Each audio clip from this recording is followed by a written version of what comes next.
All right, hi everybody. I'm sorry that we're late. If you guys have been waiting, welcome to the live stream. MC lives in the middle of nowhere now, so he has not had internet connection, at least not good internet connection. So we're gonna give you guys a couple minutes to jump in now that we're actually live, even though we're a little late, and then we'll go ahead and get started.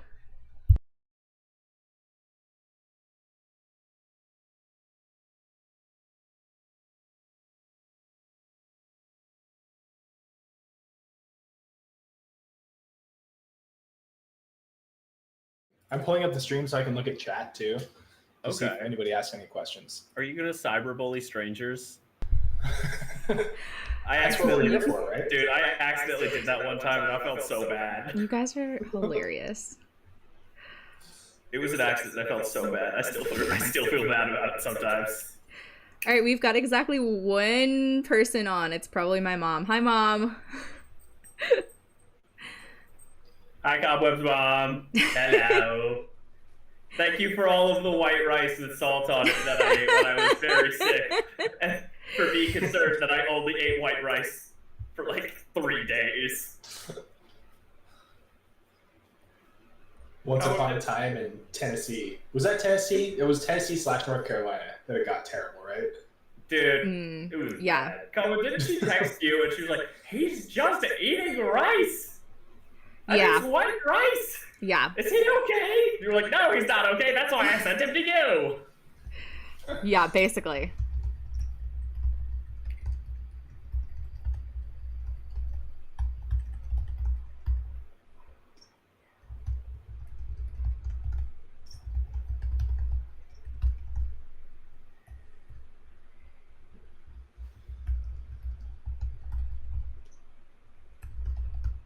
Man, Snapshot, what'd you eat for dinner tonight? Well, it is 4 o'clock. Don't you dare lie to me. We know each other too well for you to lie to me like this. The last dinner I had was almost 24 hours ago. Dude, you should eat more often than that. I only eat every couple days. Dude, Hilarious. not sustainable. Not sustainable. Oh, cobweb on trail. Yeah, not sustainable, remember? I do remember that. So, Snapshot, I had to make a very unimportant decision today, which was, do I eat the stuffed crust pizza for dinner, or did I eat the supreme? And I obviously ate the entire stuffed crust pizza for dinner. I mean, that's a solid choice. But what type of pizza was the Cheese. stuffed crust pizza? Cheese, just cheese, with cheese in the crust also? No, with pepperoni in the crust. Yes, with cheese. Hey, you can get it with pepperoni in the crust now. This is an important distinction. No, it's the super cursed, what is it, the Little Caesars corn on the cob crust, where it's just pieces of corn as crust. What? Yeah, I don't know about that. Yeah, this is a real thing for anyone who didn't know. I'm sorry that you now know, but I am burdened with this curse of knowledge, and now you are as well. Oh, man. So what are we talking about on this live? It's been a year. We're here. Snapshot, do you feel fat now that you're not working out all day, every day? I feel fatter than I did when I summited for sure. But that's Good. not a bar So. that's hard to pass. It's not a bar that's Dude, hard to pass. I'm about up to my pre-trail weight. Not quite there. We were unhealthily thin by the end of that. Yes, trail. it was skin and bones for sure. I should get a bed. You- Sorry, I'm thinking about the studio apartment I'm gonna be moving into. Oh, I There's was not like- a bed there. So I'm Lots of probably changes. gonna do just like the mattress topper and then like a switchback underneath it for like a week or two until I get a bed. Of course you're still on the switchback. Well, not now. I have a bed now, but the bed is part of my housing currently, and they probably don't want me taking that with them. Not that they could stop me, but I don't want the government. The question angry is, at me. would they spend the energy to get it back if it did disappear? This is the Forest Service. They have a lot more pressing issues right now. There's your answer. Like forest fires? Well, kind Listen of, to- but also the fact that we haven't had a budget since for a year, and we're probably not going to get one until after the election cycle finishes. Amazing. So it'll probably be next spring before we get an actual budget. So hey, government. And they're working on this side of the country where everything's burning. I saw some folks from at the office I work at. Some folks from Helena, from what is that, Montana? Yeah. Part of the Wildwood Fire crew from Montana. Nice. I want to go to Montana. Apparently it's gorgeous. It is. Yeah. They don't call it Big Sky Country for nothing. Sky's big. Snapshot, let's go. The sky's bigger there than anywhere else. Actually. Bro, I'm about to be unemployed. I'll have free time. Oh my goodness. But you've been employed. We should talk about what we've done in the past year. Yeah, so... Yeah. Happy 1 year, guys. It's kind of wild. Anniversary. Happy trail-iversary. So, it's been a year. Do you guys still remember Summit Day? Is that still a thing that lives in your head? So windy. It was so windy. So windy. God, but you carried a potted plant. I did. I brought a fake plant up Katahdin, and I don't know that we ever explained that. Snapshot and I had this joke that started where, Virginia or something, that every time we went into town, we were like, hey, Snapshot, you want to pack out a potted plant? And you always refused. So I've literally last chance to pack out a potted plant on trail.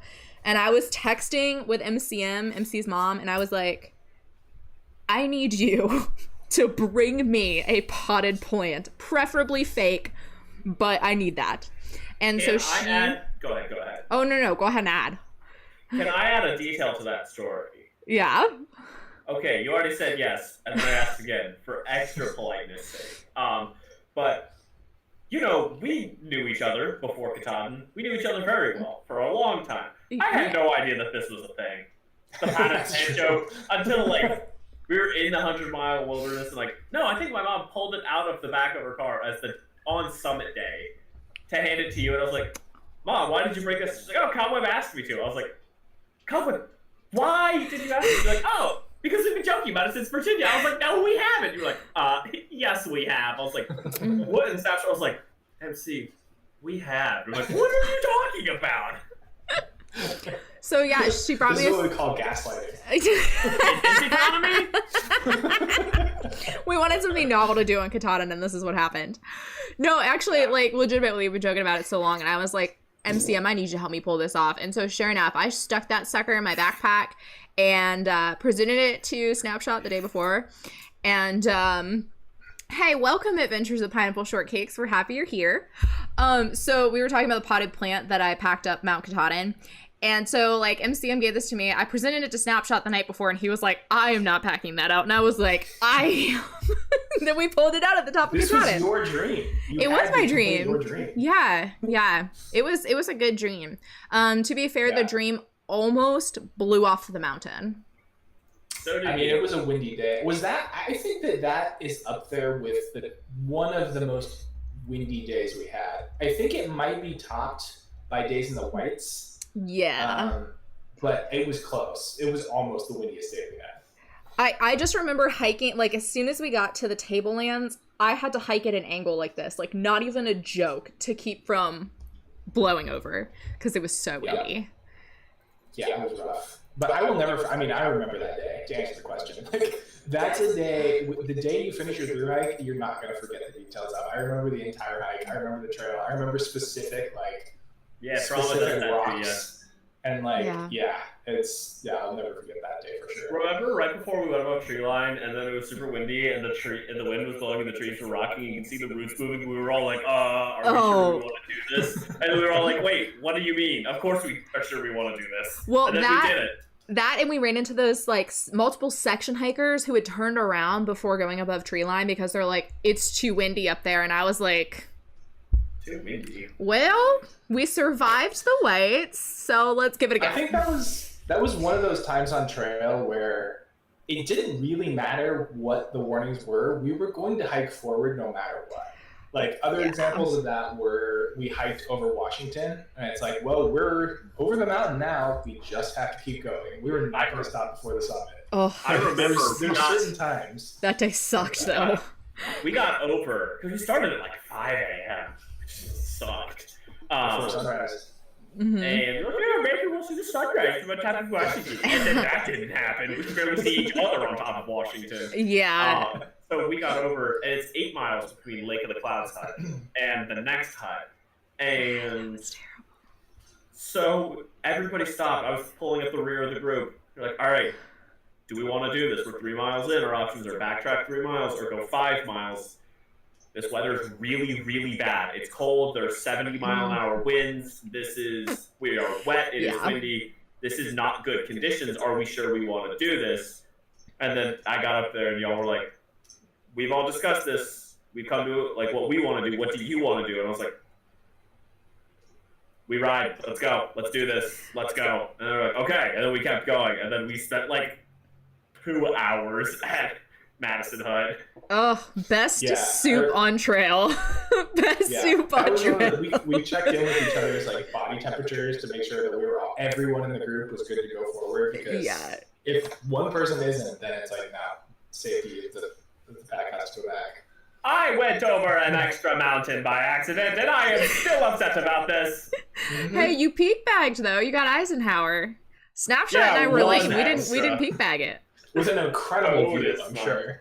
Yeah, with it socked in. Yeah, I can't throw anything at you right now. Well, you could. It just wouldn't hit him. Is if you go back and do it again, you will not recognize the mountain. You'll be like, I hiked this? Cool. Yeah. I won't recognize most of the things I did. It's just a fervor of just hungry, tired, hungry, tired. And that's 90%. And then the other 10% is like, well, like I'd say another like 8% is like, this is incredible. 2% is like, I hate this. Yeah. Like 90% is hungry, tired. Well, so what of all the moments on trail, other than Summit Day, which was obviously the best, what is your like favorite moment on trail? Like, and it can be like in town too. That's a really hard question. And what's surprising is when I think back on the trail, I thought that after a year of being off trail, the memories would start to thin out a little bit and there'd be like key moments that stood out. But that hasn't really been the case. I still remember like most of the trail and most of the days and all the little small things that happened and like what the trail looked like. I remember a lot. So that makes it even harder to pick my favorite moment because there's so many to pick from. Yeah. I ate way too much food in Marion, and then we went to the Woodland Pickle, and then I ordered soft pretzels, and they got there, and I looked at them, and I went, I can't.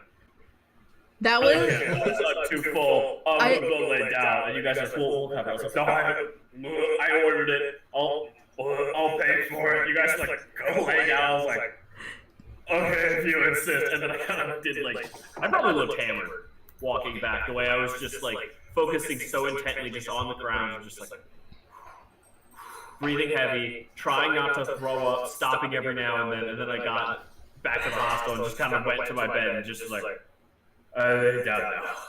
I think that was the first time on trail I had ever seen your hiker hunger have a limit, because you like started with the hiker hunger and then it tapered off when you got sick. But that was the first time I was ever like, I can't believe he's not eating. I ate like 9 pieces of pizza. You did, in and like maybe 30 minutes. Wasn't there also donuts involved in that? Because it was not that really. Too. I had soda. I put so much into my body. Yeah, because that was that really like baller hiker party. Like, hunger. It was a matter of volume. My stomach could not physically fit any more food. Yeah. Good times. Well, no, speaking of food, like one of my favorite moments on trail, like this is literally a core trail memory at this point, was when we like Nero'd into Hostel of, I say Nero, but I'm pretty sure we hiked like 10 miles that day or something. But we Nero'd into Hostel of Maine home, and we went to that like itty bitty grocery store that had like 5 things to choose from, and we bought like $200. Yeah, we got like $200 or $300 worth of groceries that we split, and we made the most incredible hiker feast of all time. That was like, oh, that was such a good day. I have great memories of that day because Struggle Bus was like going around saying that, because for those of anyone in chat who did not meet or know about Struggle Bus, man who is one of the best cooks I've ever met, could chef it up like no one's business. Yes. Incredibly skilled in the kitchen, could make things that just tasted so good. With he wasn't just limited to just like, oh, it's just American cuisine, or like he had so much skill. There's so much knowledge, and he had a crew of like 6 of us, himself included, and of the group at that time at this hostel. And after this big grocery run, he was going to be like, all right, Bubba, you do this. Cobweb, you do this. Snapshot, here's some needle nose pliers. Pull the tendons out of the chicken. And just telling everybody, you do this, you do that, you do this. And he comes to me and he starts saying, all right, I'm going to have you doing this. I was like, I don't really know how to do that. He said, okay, so it's kind of like when you're like, you know how what you do when you like you're sautéing an onion. And I was like, I have never sautéed anything. And he went, oh, you stir the soup. And I said, I can stir the soup. And I stirred the soup. And then the next day, Bubba tenderizing the schnitzel, and the guy just getting some dude just getting so unnecessarily upset over us using the kitchen. And Bubba telling me that the term for a meat tenderizing hammer in German is Fleischhammer, which just means meat hammer. The amount of like real sketchy German that you learn on trail from Bubba. Meine werden nass. That means, oh no, my legs are getting wet, and it's one of the only things I learned. You tried so hard though to learn that phrase from the Mummy about the horses in German, and you just couldn't do it. Looks like you're on the wrong side of the river. And I spent literally an entire day hiking in front of Bubba, being like, all right, I got the first like couple of words. Say it again. He's like, okay. And then he would say it again. I'm like, okay. Get like 1 or 2 more words in for like 2 hours. I was practicing this. Then I got it down like 1 time, said it once at dinner that day, and I was like, awesome, I've accomplished, and then never said it again. Yep. You tried so hard though. That was like the whole of the 100-mile wilderness was MC trying to learn this one phrase in German. And Struggle was teaching Bubba country phrases. Bubba's favorite of which being, yeehaw, NASCAR! Well, he also loved. Entertain ourselves. He also loved. How do you like them apples? That was like them apples. Them apples. Yep. He struggled with the exact like cadence and rhythm of it, but it was so fun. We love you, Bubba. I hope you know that. Okay, so obviously we keep in touch with each other, the 3 of us. For those of you who don't know, because it probably seems obvious, but we keep in touch with each other all the time. Snapshot, MC, and I are not just tramily, we're family. So we like this is us on FaceTime on a regular basis, in case you're wondering how live streams end up being this candid. But we also keep in touch with JJ, Struggle Bus, and Bubba Yeager. Yeah, WhatsApp is a great thing to span countries, because Bubba's back in Germany. And I just texted Shadow today because Shadow and Hard Hat summited the same day that we did. And I was like, happy summit day, guys. It's so exciting. Yes. And then I hang out with Pigpen from Trail all the time, too. I think when we were hiking, I always called her either Chris or Yeet in Retreat because she never decided what her name was until I got literally her postcard at the end. And I was like, oh, she decided on Pigpen. Cool. Which is something she discussed in, like, Virginia. Yeah. Because I don't have a trail name yet. And then, so I remember it was in that little spot just down. The whippoorwills were so freaking loud that night. I was like, they're so noisy. They were cool for like 30 minutes, but that was 3 hours ago. There were a lot of whippoorwills. Like a Pokemon. They just say their name over and over again. It's infuriating. That's hilarious. Oh, Amaya, my co-teacher, is on. Thank you, Amaya. Love you. All right, so do you guys keep in touch with anybody else from trail? I talk to cruise control and fuel rod every once in a while, and I talk to High Def a little bit. Oh, cool. How's he doing? Cool. Oh, he's good. I hadn't talked to him for a little while though. Snapshot, who have you kept in touch with? Nobody beyond the people we mentioned, because nobody lives out here. Shame. Turns out some of my cousins live like a couple miles away from you, which I learned like 2 weeks ago. Yep. It's That's just your excuse to come over here. Exactly. Okay, so Snapshot. I mean, you're more my excuse than they are at this point. I barely know them. I've met them like twice. Hilarious. Okay, so for people who did not follow our hike last year, Snapshot, where were you before you started the hike, and where are you now? Right, before and after. So a year ago, year and a half ago, before I started the trail, I was living in Los Angeles, working in film, and I did not want to live in Los Angeles anymore, nor work in film anymore. So that was my chance to hike the AT. So I did it, and now I came back to, after the hike, I came back to Sacramento. My mom lives in Sacramento, I have a lot of family here. And I hadn't really lived in Sacramento since high school. So it's been about 15 years or so. And I had forgotten how much I liked the city. So I really enjoyed being back here and experiencing Sacramento again. So I was like, I'm gonna stay for a while. So now I'm here and I have a new job in a new industry.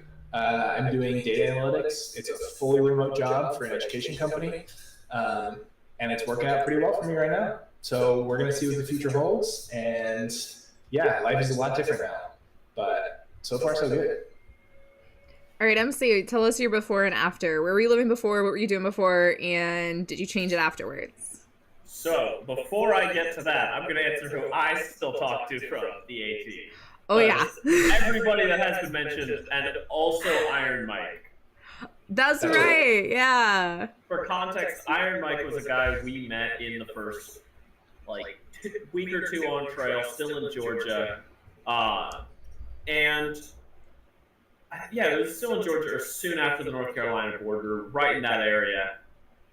And the way we met was our tramily just walked up to the shelter, and I opened up the shelter log, and I started signing it, and I'm like, hey, guys, there's somebody who's from Front Royal, my hometown, Front Royal, Virginia. Oh, there's somebody else here who has been here from Front Royal. And this white man with this big bushy beard, like 15 feet away, perks up, looks at me, and just goes, what do you mean someone else from Front Royal? I was like, are you Iron Mike from Front Royal? He's like, I am indeed. I was like, I'm from Front Royal. And that's how that conversation went. And then we leapfrogged each other briefly, and then I didn't see him again until New Hampshire. And yeah, they flipped. Yeah. Yeah, and now he's still living out of Front Royal general area. And working in that area, and came out to my neck of the woods in West Virginia, and we went out and got burritos together. And I also went and just kind of saw him impromptu at work a couple weeks ago. Nice. Awesome. Yeah. So, could you please repeat the question? Well, okay, where were you living and what were you doing before you started the trail, and did you change it afterwards? Also, just really quick, Adventures of Pineapple Shortcakes, we are going to answer that question in just a little bit, so hang in there. Okay, go for it, MC. You said, what was I doing, where was I, where am I now? Yes, right? yes. Okay. Cool. Where was I? Virginia.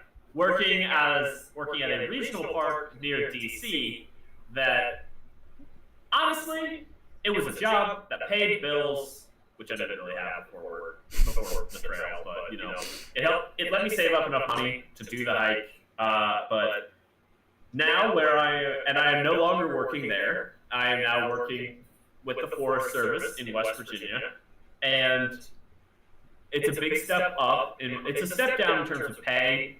But also I'm no longer actively dealing with gang members as a part of my job, or worrying about dealing with gang members, or being told to, because I was sitting still, go and pick up confetti out of gravel by a picnic shelter. So I'm no longer doing those things. So I am thrilled about that. Yeah, it's changed. I'm living elsewhere. I'm having a good old time. Did I answer all the points of the question? You did. You did. Hooray! Good job, MC. Okay, so before I started the trail, I was living in Asheville. Still living in Asheville. It's a great place. I love it here. And I was a travel adult medical ICU / cardiovascular ICU nurse before I started the trail.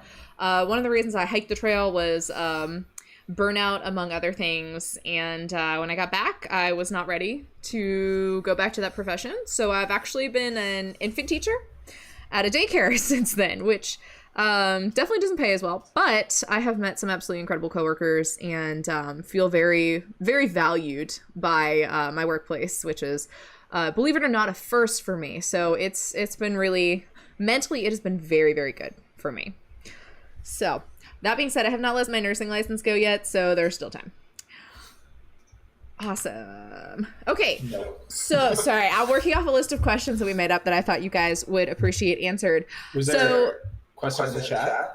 There is a question at the chat. I was going to save it for a little bit later because it was asking about any adventures that you guys have had since the trail, which obviously a lot of people have seen my adventures, but they haven't seen yours. So if you guys want to tackle that right now, we can.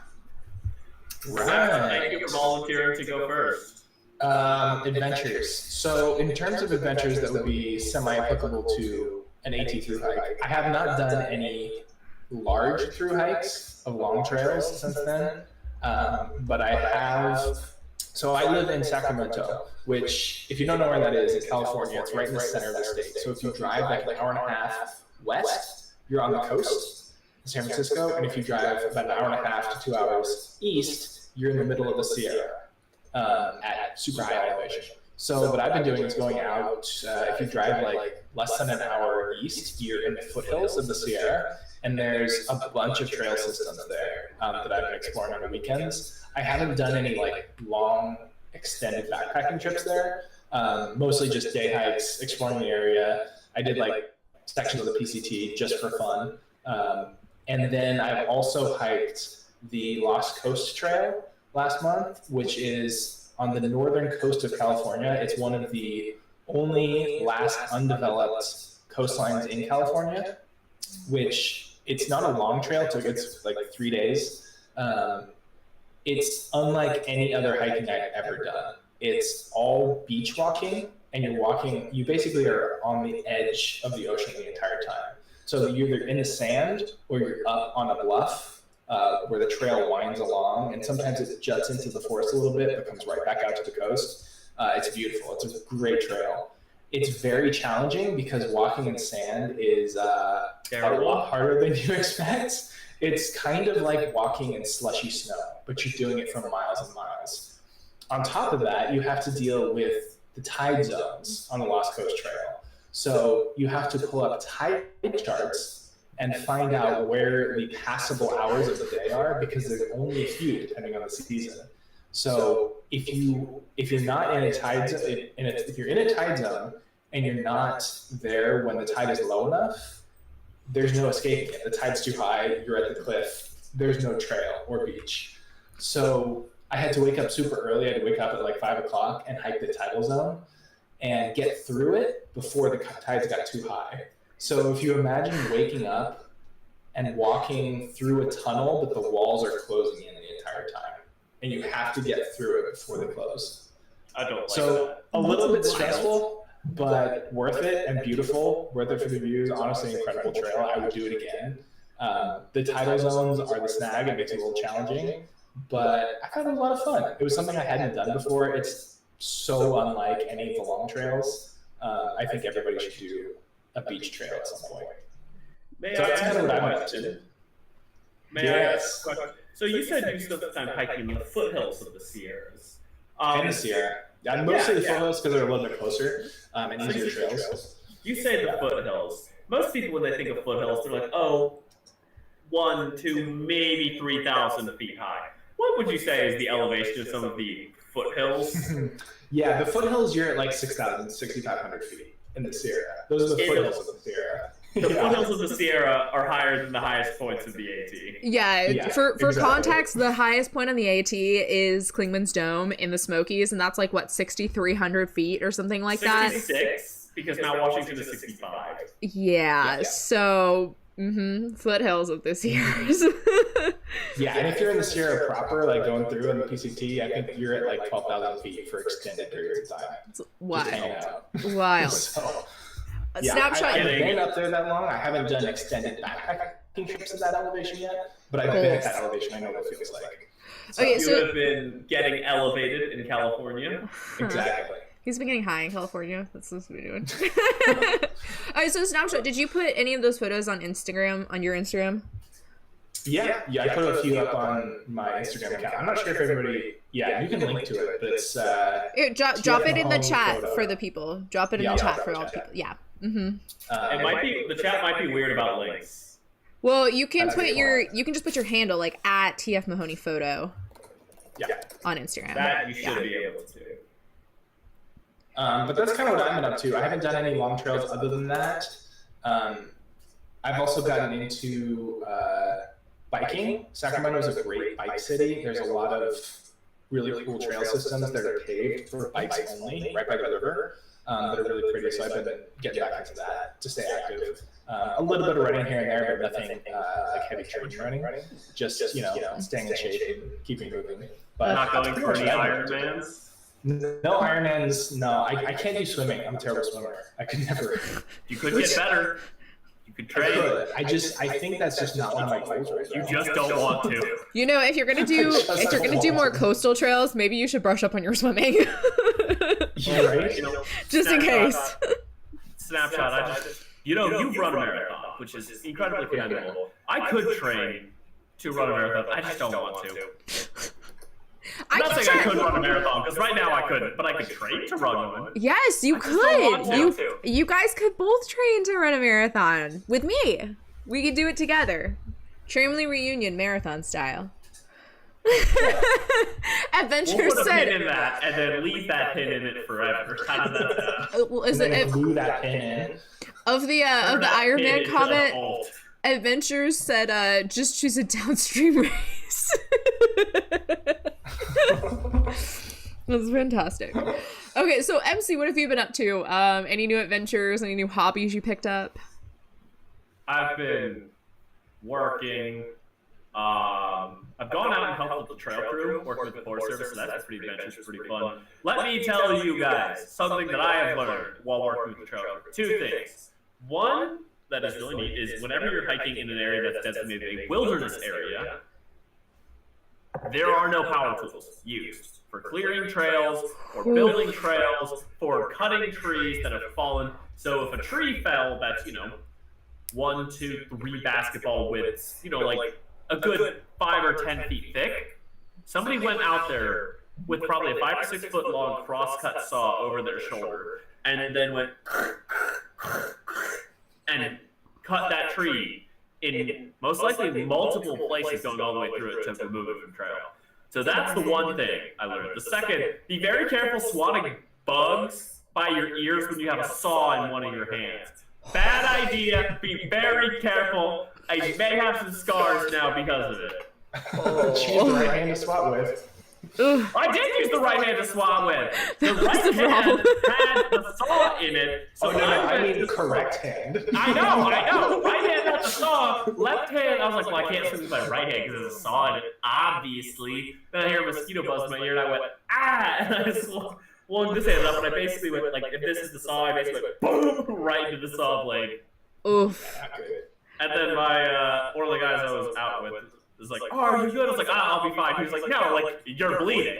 Like, let's take care of this. I was like, oh, I'll be fine. A little bit of, like, ego and pride. He's like, I've got, like, no.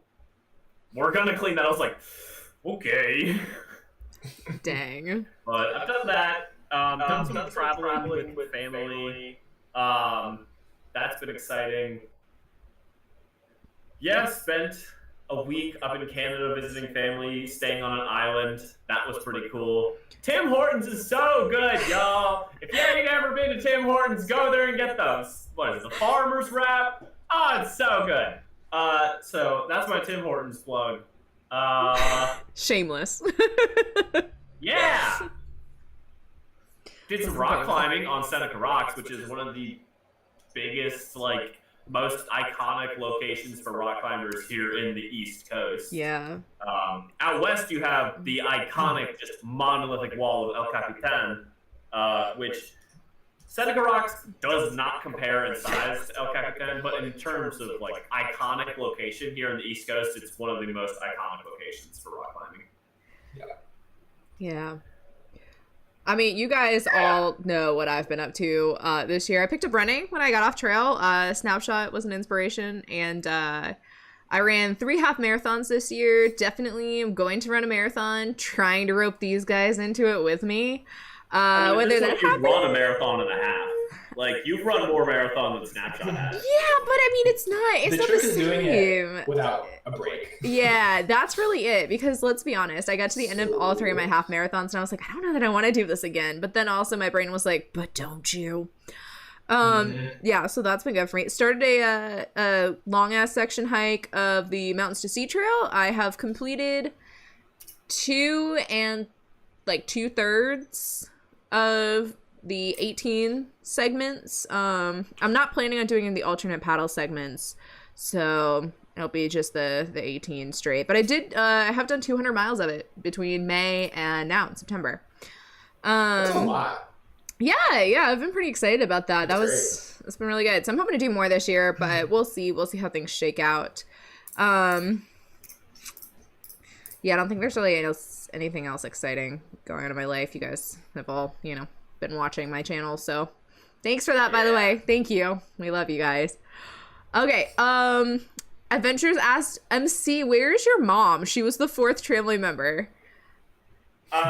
She is, I think, currently at our family home in Front Royal, Virginia. She's been super busy recently because my younger brother is getting married soon. Congratulations, lover boy. I know. Ow! Yeah. He got engaged in February and he's getting married in November, which is super exciting. She's been helping with like some of the logistics and planning because he's in school, not undergrad, he's in physician's assistant school, which is not like, it's not technically med school. I can't use that term because it's not technically med school. But anything where you're studying any kind of medicine, Cobweb, you can attest, is not an easy breezy course load, is it? No, it's usually butt kicking and soul sucking. So yeah, he's doing great. So, yeah, he's alive. So he's got that going for him, which is more than some of the people in the rooms he's in. He just cadaver work. That's terrible. So he's got that going for him. Cowboy, what was that piece of trivia you told me that said that formaldehyde sometimes makes people hungry, so they walk into a room full of cadavers, they're like, why am I hungry? This is very disturbing. No, that definitely was not me. No, that was definitely you. You definitely were the one who warned me of that. I did no such thing. I say if you need to go into a cadaver lab and the smell of it makes you sick, then you can put Vicks Vapo Rub on the inside of your mask, and that helps. I think you were probably thinking of all my EMS stories, though, where, like, no, you definitely told me this. I don't remember this. I was there. Okay, but was I drunk tired at the time? Because if I was, then I don't know. This is relatively recent. I don't remember this at all. Okay, all right. Hi, Barry H. Thank you for joining us. Okay, next question from Adventures was, are you following Tara Trek's FKT attempt? Oh, no. I haven't. I know about it. I haven't been following it. We followed Christian. So she was trying to do the Soba one. We followed Christian's until he was so close. That broke my heart that he didn't get it. Dang. I think he's planning on trying again. I almost met him by accident one time. Did you for real? Almost. I was driving up from, I don't even remember why, but I was down in like somewhere south, and then I was driving up in, I think it was in April. No, it wasn't. I don't know. I was driving up from somewhere towards your neck of the woods. Oh, that's right. I was down at a wedding in June. in Charlotte, North Carolina, and then I was driving back, and part of the drive back to where I live is along 81, right near Roanoke, right near where the trail crosses, right near Beach Jail Hostel. And so I just pulled over, was hanging out, chatting with some hikers, and then you guys were like, "Oh, have you been following this guy's FKT attempt?" And I was like, "Yeah." So I pull out my phone, and I'm like, "He's like really close to me, but I have like 6 hours of driving left, so I'm not gonna hang out here to see if he shows up." You might miss him. He's so fast. Just Yeah. runs right by. Oh, dang. The chat says that, yeah, she's going Sobo. She has less than 300 miles to go, just south of Hot Springs. And I think sometime Sunday afternoon is her goal. Wait, so is she on track to break Christian's record that he set last year for his Sobo FKT? Because they're both doing fully supported, aren't they? Mm-hmm. That'd be wild. One of my friends went and did a section hike of trail. For context, one of my friends did a section hike of the AT. By a section hike, he means 270 odd miles in like 15 days. Yeah, dude's wild. And I picked him up in Hot Springs. A bit of a ride, yeah. From Amcalola up to Hot Springs in like 15 days. To be fair, this guy works on the trail crew, so he's accustomed to doing this. Like, this is his job. Yeah. That's crazy. Yeah. It's so wild. I don't know. I feel like Tara could totally do it. Less than 41 days, 7 hours to beat. They think she's on track for it. I mean, this girl's crazy. She set the FKT for the Colorado Trail last year. And then, well, I think that was, I want to say that was unsported. And then she literally just runs like 100-mile ultra marathons for funsies and wins the races, which is insane. So definitely, that would be so sick if that record got broken 2 years in a row. Yeah. Carl's all-over record for Sobo or no. Interesting. Well, so Christian set the Sobo fully supported record last year. I know that one. So I don't know who has the Nobo one, though. I don't remember the guy's name. It'll probably be Christian soon, right? If he goes again next year. Yeah, he was so close. Oh, he was so close. That really broke my heart. I'll have to start following Tara because if she breaks it, that's going to be so sick. Oh, that's super cool. Adventures met her on the AT for her Colorado Trail prep. Holler. That's pretty sick. Okay, we had a question in the chat from Barry, and he asked, would you ever do the AT again? Okay, so I was asked this question a year ago when we finished, and I said no. But I think I'm going to change my answer, because I'm going to clarify my answer. I would hike it again, but I would need to have already hiked all 3 long trails and be itching for another long trail and to revisit the AT. I would have to be in the mood, and it would have to be like a good time out from the first time I hiked it. I wouldn't do it like 2 years in a row or even within the same 10-year span or anything like that. You don't want to do the PCT yo-yo move?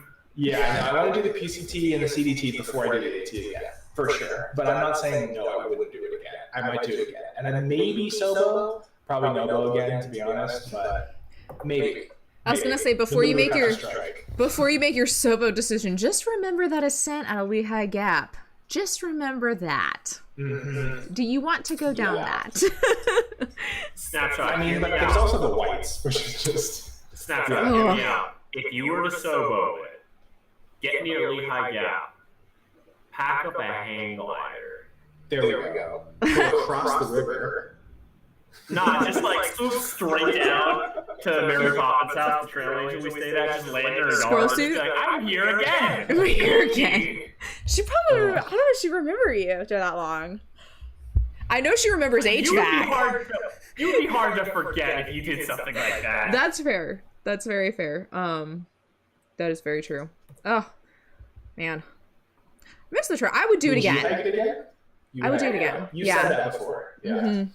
And I would do it Nobo. Like, I don't know why, but like flip-flopping or Soboing just doesn't appeal to me. And you think it would because you get to see everything in reverse, but I just can't imagine ending somewhere that's not Katahdin. I can't imagine finishing on Springer. Like, first. Yeah. That felt. Yeah. Admittedly, it was also like right at the beginning, and I didn't have a sense of scale for anything.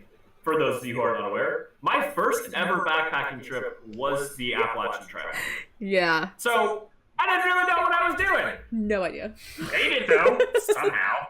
A little too stubborn to die. A little too stupid to give up. But I can't imagine finishing on Springer. Because, well, Springer's like neat. It's got a bit of a view. It's not that iconic, high point, incredible view, sweeping vista, highest point for miles around. Because I remember climbing Katahdin and looking over, and there was another nearby mountain, just looking over at it, being like, oh, neat. And then an hour later, looking back over at it and being like, higher up. And then looking over at it and being like, oh, we're higher up. Then another hour later, look over at it and like, oh, we're near the top. Then another hour later, look over and like, we're far above that mountain now. Yeah. Like, you don't get that experience on Springer.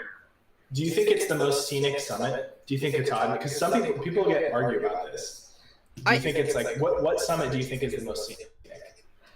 Okay, to be fair, to the people who argue about Katahdin not being the most scenic, they're wrong. Well, no, so a lot of them are socked in. Remember, like, our experience in the Whites, we were completely socked in. Like, people say that Franconia Ridge is just like an absolutely beautiful, iconic traverse. We saw none of it. We barely see each other. Yeah. So to be fair to the people that argue that Katahdin is not the most scenic summit, they were probably socked in because, like, we got our hiker yearbook, which thank you, Odie, and the AT Hiker Museum in Pennsylvania for putting that together every single year. But, like, looking at everybody's summit photos, like, the ones that had blue sky were the exception. Yeah. They were few and far between. Or last year, I guess, technically. A year ago. I think for me, it's probably the most scenic, but a close second or tied for first would be the Bigelows. Oh, those were gorgeous. Yeah, the Bigelows in Southern Maine. That was a hard freaking slack pack too. So I think one of my favorites was honestly, it was a smaller one, and it wasn't even necessarily the true summit of it. I think it was Mount Success. Right after the Whites. Because the thing is, Mount Success in and of itself isn't great. It's not incredible. But the fact being, while we were on top of Mount Success, just looking back, you can see the entirety of the profile of the White Mountains. Yeah. And just being able to look at it and being able to see it from north to south, this like dozens of miles that you just did. And thinking about how difficult that was. And it's rare to have that level of view of it, what you just did exactly. Yeah. Just looking back and being like, Washington, Lafayette, Franconia, Madison. That's not the right order, by the way. But just looking at them being like, that one, that one, that one, that one. Just being like, all right, I remember being on top of that one. I remember being on top of that one. They were all socked in. But looking back at especially it, that was one of the because coolest spots. You don't get that when you're going into the Whites. You don't get to see like, oh, I'm going to hike all those mountains. You just are in the thick of it. You're like, am I in the Whites now? Well, I guess I'm in the Whites. Here we go. Yeah. You don't get that preview, but you get to look back afterwards and be like, oh, wow, we did all that. It's pretty cool. I mean, I definitely think Katahdin was the best overall view on the trail, but also, like, you guys remember Mount Height? Where we camped at Carter Dome, and then the next day we summited Mount Height, like, first thing in the morning. And that was another one of those panorama, you looked back and you saw all of the White Mountains. And that was, like, the first perfectly clear day we had since we started the Prezi Traverse. And then also you kept turning and you looked, and where you were looking, it was Maine. Like, where you were going. And that was one of the really cool things that, like, when we got into Maine, we finally had clear weather. And with us being above tree line so much, you could literally just look and see for miles where you were going, what your next summit was. Like, that was so cool. It was so pretty. So, a year later, do you guys see your thru hike differently now than you saw it while we were doing it? It feels so weird. Like, I did that for like 6 months. Now, like, I have an office job. Like, I work, not truly an office job, but I spend a lot of time in the office at my job. And I'm like, man, I sit at a desk. And I did a project where I put 40,000 data points into a spreadsheet. That's not what I did last summer. Just thinking back on it, it's like, it feels surreal and almost unrealistic. Like, that's what we did for, like, 6 months, every day, wake up, put on your backpack, and walk for like 15, 20 miles, rinse and repeat for 6 months. Yeah. That's insane. Like, we were crazy. Still are, but like, crazy then. Yep. Well, it was like drizzling, raining, and cold here today, and I was walking out to my car, and I was like, man, it's so nice I didn't have to hike all day in this, and I don't have to camp in this, and I don't have to scrape this off the inside of my tent the next morning when it's inevitably raining condensation on the inside of my tent. I don't have to put wet socks on this morning. Or wet shoes. Oh, yeah. Or a cold bra. Those are always the worst. When it was like wet and it was cold overnight, and then you had to still put it on the next morning. Yeah. Yeah. I think everyone can agree that it's an unpleasant experience to have wet socks, whether or not they've been hiking or not. But it's a completely different level to take off your socks, have them be wet. No, with a sober level of clarity. I have to put these back on tomorrow. And then do it in the morning. Put the wet socks on, and then that same experience the next night, and look at them and be like, this was not fun this morning. Not gonna fun tomorrow. Mm-hmm. Oh, well. Yeah. That perspective is never gonna, like, that perspective will always be there, though. It will always I find be there. myself, like, on my last hike, I was doing like a 3-day hike. It was no big deal.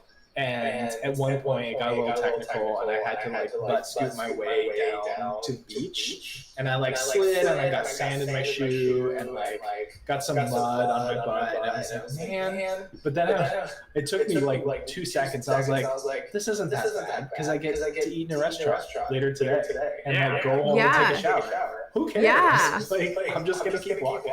So I know. the perspective stays with you. It does. People are always like, what do you mean you're gonna go running today? It's pouring rain. And I'm like, yeah, I'm going running today because I take tomorrow off from running, and my shoes will dry because my house is not high humidity, and they can be inside, and I can go shower. I can put my laundry on, have clean, dry clothes tomorrow. I'm like, of course I'm going running. What is there to be afraid of? Like, absolutely nothing. You're gonna be suffering when you run anyway. So if it's gonna be nice tomorrow, why would I burn a nice day running when I could relax on a nice day? I'm gonna suffer anyway.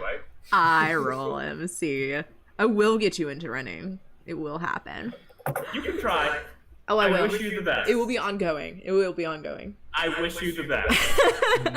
Another thing, like, regarding the hike is, like, for me, it feels weird to talk about sometimes to people because I don't want to be that person who's like, I did this thing.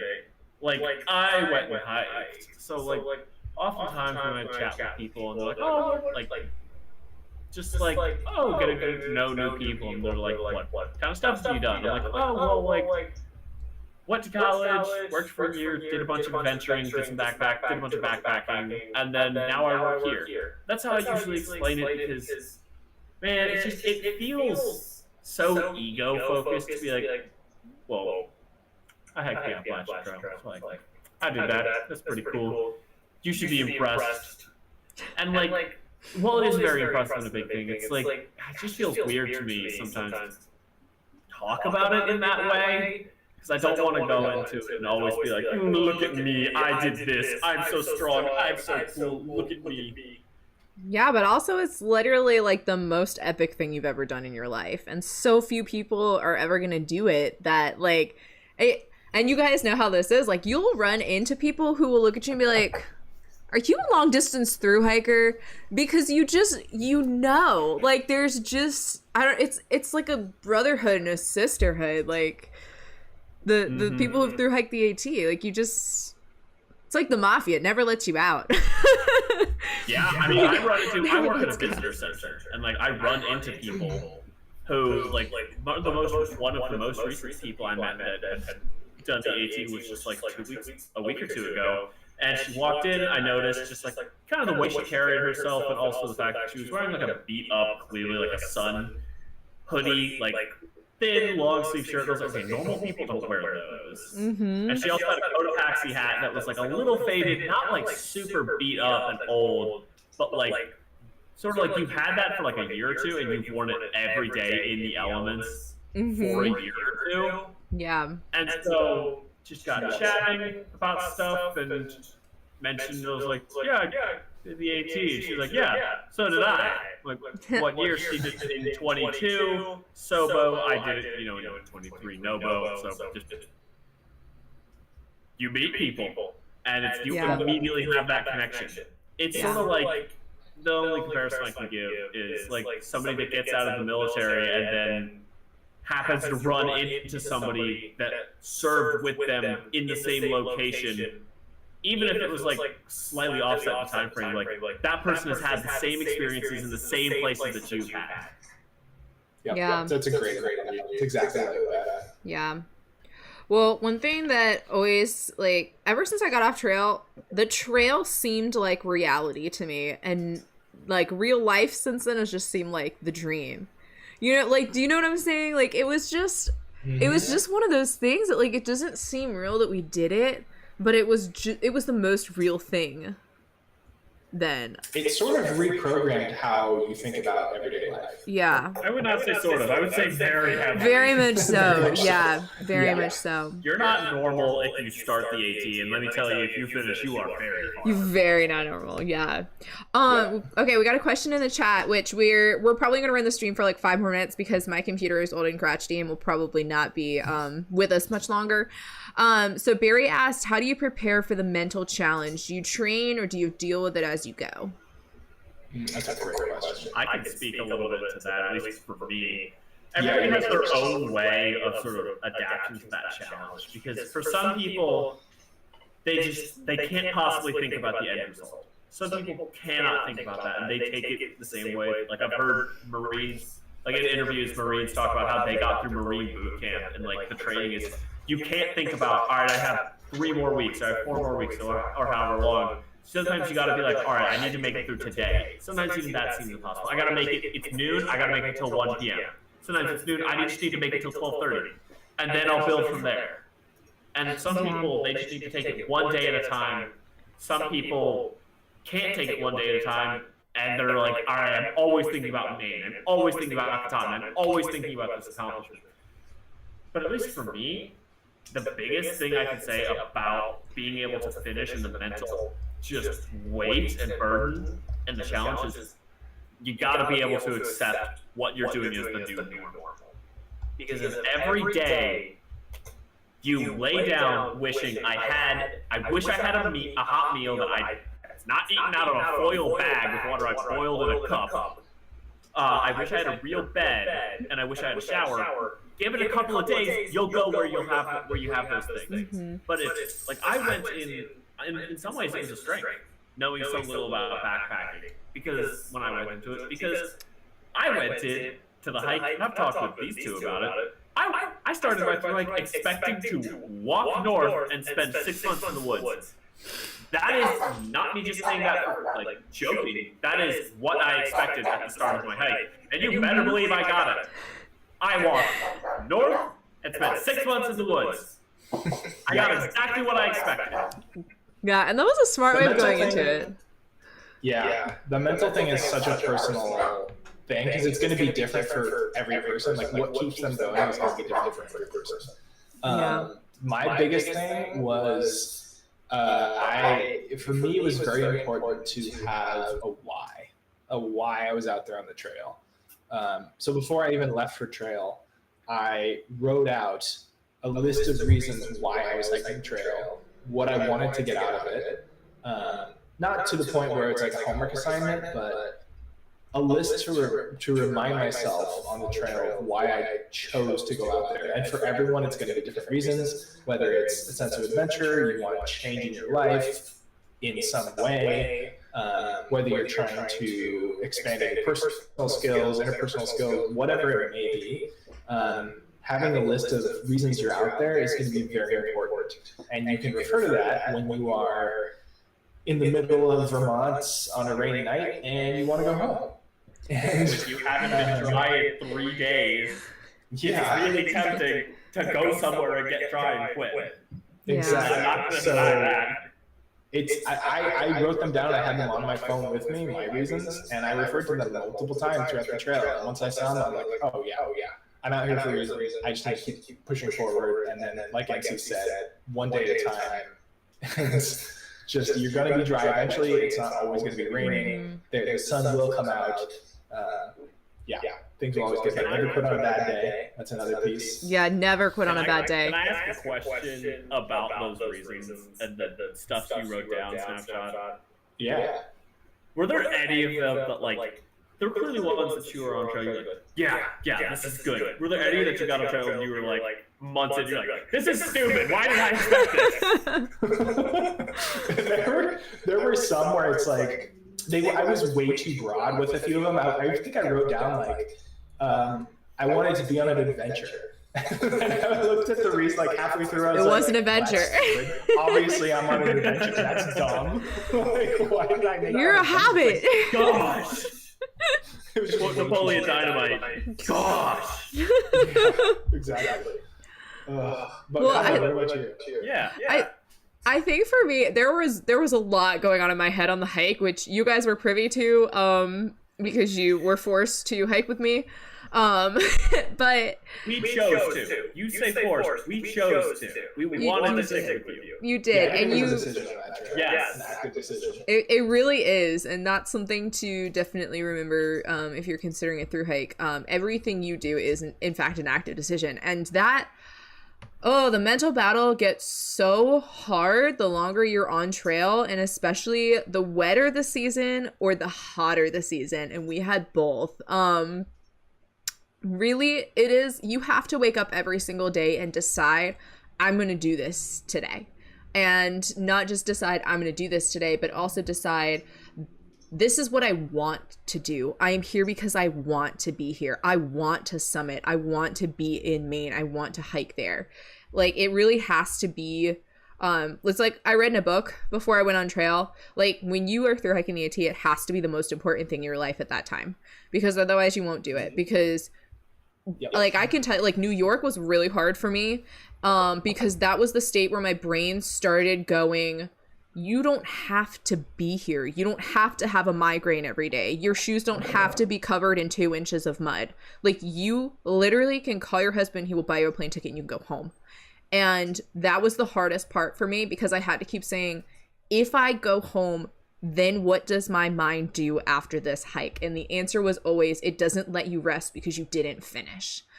And for me, that was literally like the driving force when the days got hard, was you will never forgive yourself if you go home and you haven't finished. And that's why I barely walked through all of that pain in Virginia with my knees, and through New Hampshire when I sprained my ankle again, and all the episodes of hypoglycemia, all the episodes of hyperthermia and dehydration, like, because I knew I was like, I have to finish this or I will never forgive myself.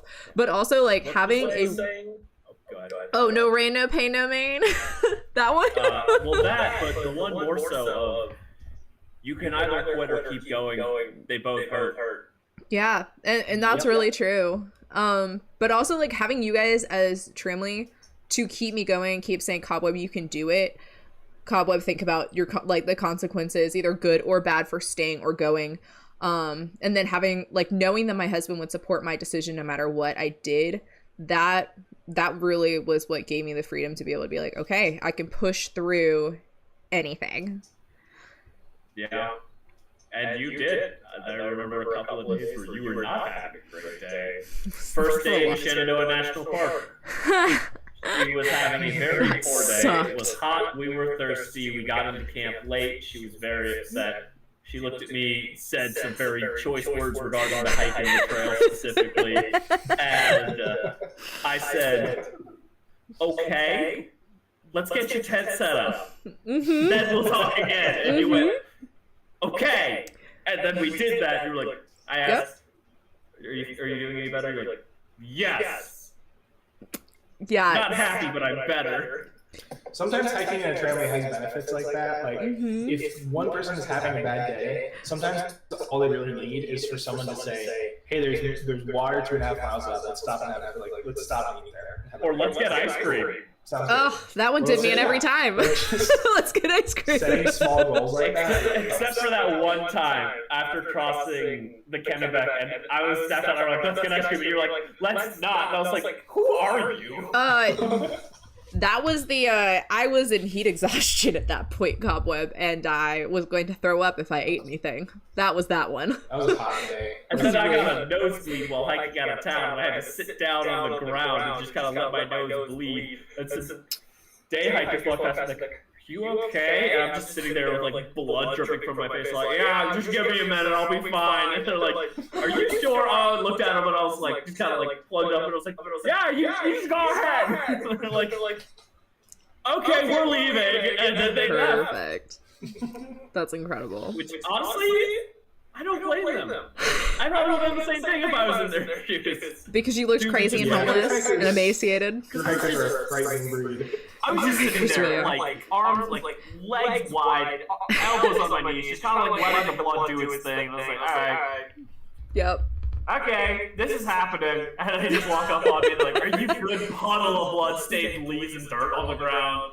Really? No, this is fine. How you guys doing? The dumpster fire and wheels. Okay, I have one final question, and then we're closing out the stream. Does anyone have plans for? Thank you, MC. Does anyone have plans for future hikes? And you don't have to divulge if you have secret plans for future hikes. Yeah, I'll go. I don't have any. Well, I do have plans. The next long trail I'm going to do. Next long trail is the PCT, which is very common. PCT, CT. As far as when, I'm looking at 2027. It's not 100% locked in because a lot can happen in life in 2 years. But as of right now, that is it's locked in. You're doing it. See? MC wants to do it with it. Yeah. But until then, I want to do some shorter trails. I don't know which ones yet. There's some in the Pacific Northwest. The Pacific Northwest Trail itself actually is a really cool one. I kind of want to explore up there, Oregon, Washington. The West Coast Trail, I think it's called, on Vancouver Island. I talked to people that did it today. They didn't do it today. I talked to people today who had done it. Worth looking into.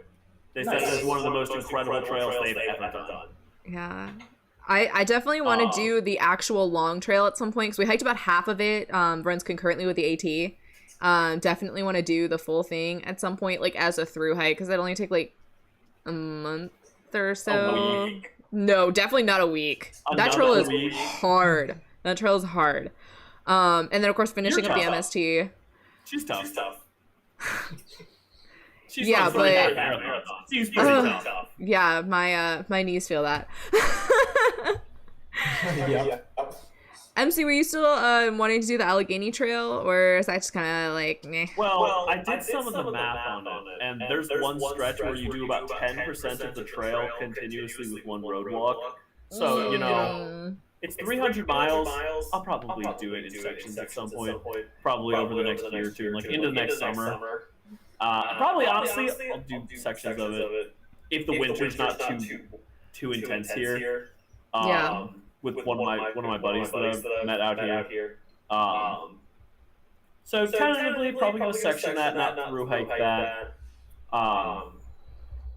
It actually merges with the Appalachian Trail far down south, and the trailhead for that, the southern tip, is actually where I rejoined these two after I got off trail for a couple of days to go to my younger brother's graduation. Same trailhead. Right there. That's really wild. Beyond that, I don't know. I think there's like some big hike out west I'm planning on doing in 27. Snapshot, you might be there. Cobweb, you're pretty cool.